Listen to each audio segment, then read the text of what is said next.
Thinking greater than how you feel.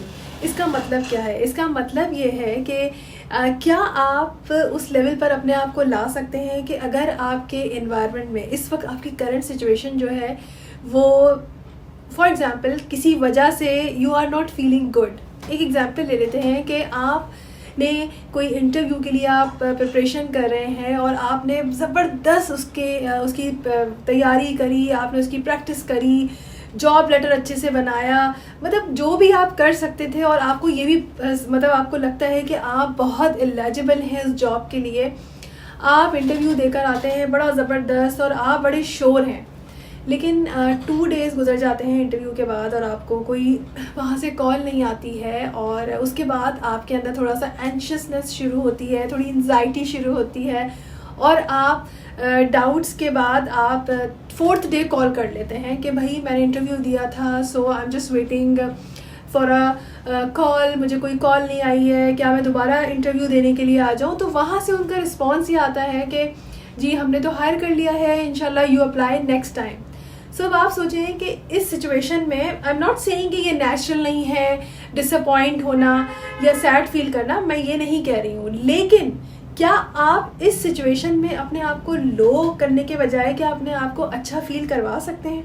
तो यहीं पर एक मैजिक है। डॉक्टर जो डिस्पेंजा कहते हैं कि ये जो आपके 5 सेंसेस से आप अपनी जो 3D रियलिटी जो आप देख रहे हैं, ये भी एक तरह से इल्यूजन है। और अगर आप चाहते हैं कि आपकी आज की सिचुएशन बदले तो आपने अपने आप को you have to think greater than how you feel right now.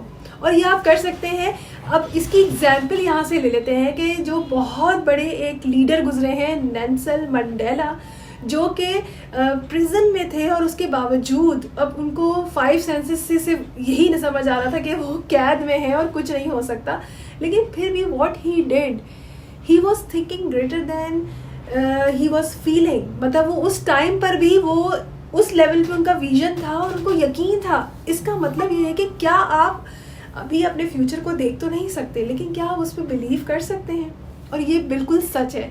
अगर आप डॉक्टर जॉ डिस्पेंजा की ही अगर मैं आपको कहानी सुनाऊं तो डॉक्टर जॉ डिस्पेंजा 1986 में उनकी एक बहुत ही बड़ा उनका मेजर एक्सीडेंट हुआ और उसमें वो इतने पैरालाइज हो गए, उनकी जो पीछे की स्पाइन है वो भी टूट गई, उनके पाँव की भी हड्डी टूट गई, मतलब totally he was on bad और ही कुडंट इवन मूव।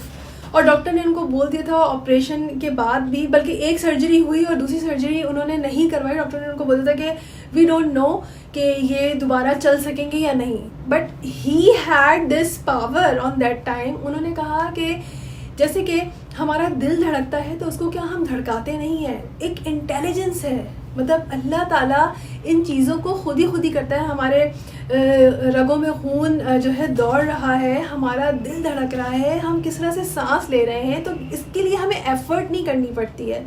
तो वही उनका बिलीव था और उन्होंने अपने आप को लेट कर वो सिर्फ और सिर्फ सोचते थे, वो सिर्फ अपने जो उनकी रियलिटी थी ना कि अभी वो पैरालाइज हैं, बेड पर हैं, तो उसको उन्होंने इग्नोर किया और उन्होंने बहुत ज़्यादा सारी एनर्जी डाली अपने फ्यूचर पे और उसको उन्होंने फील करना शुरू किया। ग्रेजुअली वो हर रोज़ मेडिटेशन करने लग गए, हर रोज़ अच्छा सोचने लग गए और हर रोज़ उन्होंने अपने आप को अच्छा फील कराया। तो अलॉन्ग द वे मैं ये नहीं कह रही हूँ कि आपको I mean you can not be sad और आपको मतलब समटाइम्स आप लो नहीं फील करेंगे, येस यू विल, बट यहीं पर आपने अपने आप को स्टॉप करना है और अपने आप को you have to feel greater than what you are thinking and what you are feeling. मतलब वहीं पर देखिए, मैंने ना अपने एक मेंटोर से सीखा है कि जब भी लाइफ में ना कुछ भी बुरा हो जाए, कोई भी ऐसी चीज़ हो जाए जो आपके अगेंस्ट है, तो आपने ना हाथ उठा के कहना है ये it's time for double happiness. So and it is actually it is, हमेशा याद रखिएगा जो भी होता है वो अच्छे के लिए होता है।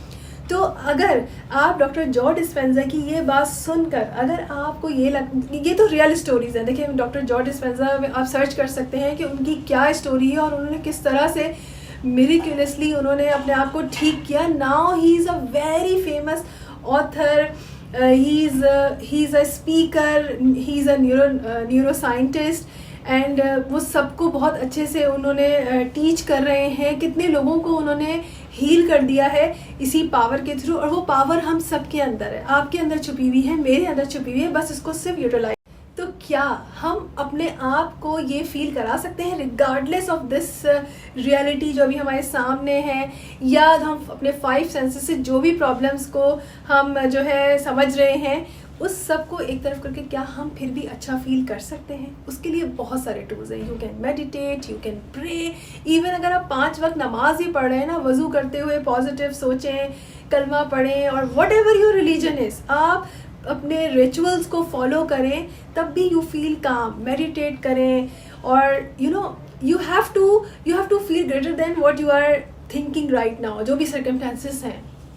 और लास्ट में मैं सिर्फ यही बोलूँगी कि जिस तरह से अगर सामने कोई सिचुएशन आती है जो कि बैड सिचुएशन है, जिससे हम हर्ट हो गए किसी की वजह से, कोई सिचुएशन किसी लोग की वजह से, तो अगर उनकी वजह से हमारे अंदर इतनी गड़बड़ हो सकती है, हम हर्ट फील करते हैं, हम सैड फील करते हैं, तो क्या अंदर अगर हैप्पी फील करेंगे तो क्या बाहर की सिचुएशन बदल सकती है? बिल्कुल बदल सकती है। सो यही एक सीक्रेट है जो कि हमें समझना है। इसको ट्राई करें और कमेंट करके ज़रूर बताएं।